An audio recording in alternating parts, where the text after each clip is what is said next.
Hello guys, ఈరోజు మేము వరంగల్ నుంచి వేములవాడ వెళ్తున్నాం. సో జర్నీ అయితే స్టార్ట్ చేసామన్నమాట. వెళ్ళేసరికి నైట్ 9 అలా అయింది. సో ఆ టైంకి దర్శనం క్లోజింగ్. సో అక్కడే నైట్ స్టే చేసాం. ఎర్లీ మార్నింగ్ లేచి మా బాబాయ్ కొడుకు బుడ్డోడికి గుండు మొక్కుందనమాట.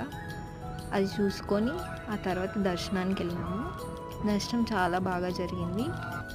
తక్కువ మంది ఉన్నందుకు చాలా బాగా జరిగింది దర్శనం చేసుకొని ప్రసాదం తిని కొద్దిసేపు అక్కడే కూర్చొని శ్రీ నగరేశ్వర ఆలయంకి వెళ్ళాము. అక్కడ దర్శనం చేసుకొని తర్వాత పోచమ్మ టెంపుల్ని చూసుకున్నాము. ఆ తర్వాత బయటకు వచ్చేసాం. ఇంకా ఎండ చాలా బాగా ఉందని కొంచెం సోడా తాగాం.